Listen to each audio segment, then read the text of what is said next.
Hi guys, akkam jirtu hordoftooniif komentonni maatiiwwan chaanaalii Kobbaa Ganegaan deebitaniif tan isin jedha. Guyyaa kana furmaata bareedaa ajaa'iba ta'een isiniif qabadee dhufe. Keessattiyyuu namoonni iimoon keessan isin rakkisaa jiru akkasumas immoo WhatsAppiin sababoota garaagaraadhaan sagalee kan isiniif erguu dide, imeejii kan isiniif buusuu dide, akkasumas immoo konnekshinii dadhabaadhaan illee kan isiniif hojjechuuti dide sababoota garaagaraadhaan iimoon keessanis ta'e WhatsAppiin kan isin rakkisaati jiru aappii itti fayyadamuuti qabdan kan yeroo ammaa kana namoonni miiliyoonii 50 ol itti fayyadamaati jiran aappii ajaa'ibaan isin agarsiisa jechuudha. Kanaaf egaa wanti narra isiniif qabadee dhufe kun baay'ee tokko isin gammachiisa jedhee abdii guddaan qaba. Keessatti warra biyya Arabaa jirtanii fi hedduu tokko isin gargaara jedheeti yaada. Egaa aappiin ani isiniif qabadee dhufe kun itti fayyadamaaf salphaadha. WhatsAppii fi Imo wajjin haalli itti fayyadama isaatii tokkuma jechuudha.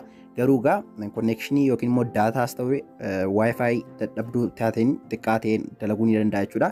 Kanaaf konnekshinii laafaa ta'eetiin hojii hedduu hojjechuu ni dandeessu.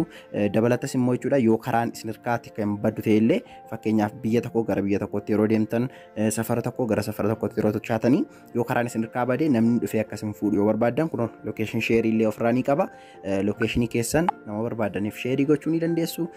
Viidiyoo koolii akka barbaadanitti jechuudha. Viidiyoo nama barbaadanii wajjin konnekshinii dadhabaa ta'een haasa'uu ni dandeessu. Kooliis ni qaba. Kun akkuma agartan voice kooliis ni qaba. Viidiyoo koolii illee akkuma agartanii viidiyoo koolii illee nama barbaadaniif bilbiluutii ni dandeessu. Baay'ee tokko namatti dalagaa. Aappiin kun haala salphaa ta'eetiin kan dalaguutii danda'udha. Fakkeenyaaf guruppii garaagaraa uummachuutii ni dandeessu guruppii mataa keessanii. Dabalatas immoo jechuudha faayiloota barbaadan akka fedha keessanitti ariitii dachaa 2-3 kan WhatsAppii fi Imoon isiniif ergurra dabaltanii erguutii ni dandeessu. Kun akkuma agartan faayiloota barbaadan kamiiniyyuu walii keessaniif sheerii gochuu ni danda'ama jechuudha appilikeeshinii kanatti fayyadamtanii. Kanaaf egaa akkasiin baay'eetti gammaddan nan beeka. Egaan maqaan appilikeeshinii kanaa Bootomii jedhamti. Linkii isaa description box isiniif kaa'eeti jira. Linkii appilikeeshinii kanaas bakki isin argattan kun yeroo viidiyoo sana bantan jechuudha. Viidiyoo ma ilaalaa jirtan irra bakka irraa ni tokko jechuudha. Barreeffama viidiyoo sana irraa tokkotiif ni tokko. Achi booda kun akka kanatti gadi isiniif tarreessa jechuudha. Iddoo kanarraa aappii as tuqaa buufadhaa kan jedhu linkiin isiniif dhufa waan ta'eef linkii kana yeroo isin tuqxan gara weebsaayitii kootii isin geessa jechuudha. Haala kanaatiin jechuudha. Maqaa isaa odeeffannoo guutuu barreeffamaan immoo gadan isiniif barreessa.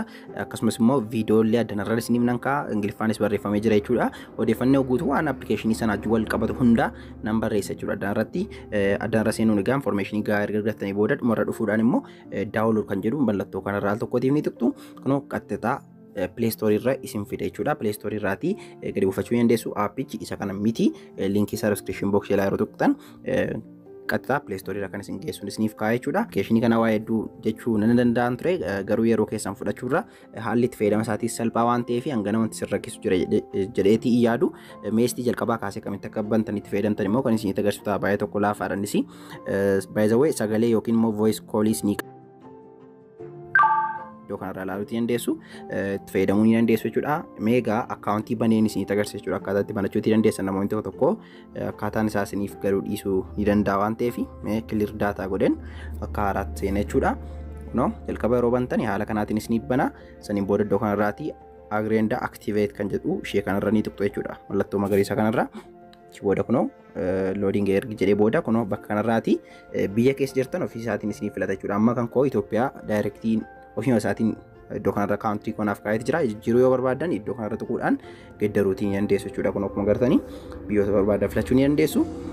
Yoo inni ofii isaa diiteektii isiniif godhe immoo lakkoofsa bilbilaa keessan itti galchuudhaan banachuu ni dandeessu jechuudha. Amma kunoo lakkoofsa bilbilaa kootti galchee jira. Next yeroon godhu approve kan jedhu nan tuqa. Koodii naaf erga jechuudha. Koodii sanas immoo gaa eeguudhaan ittan guuta jechuudha. Sekeendii 15 caalaa hin eegdanii koodii sanas ni ergu. Amma koodii kun naaf erganiitti jiru 393837 dha.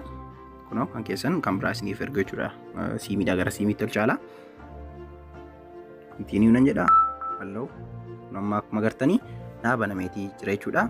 Egaan kun akkuma agartan daayirektiitti fayyadamuutii eegaluu nan danda'a. Jala kanarraa calls kan jedhu, chat kan jedhu, explore akkasumas immoo contact name keessanii fi siitingii qaba jechuudha. Iddoo kanarraa ilaaluu ni dandeessu. Akkaawuntii keessan siitingii isaa iddoo kanarraatii ilaaltu.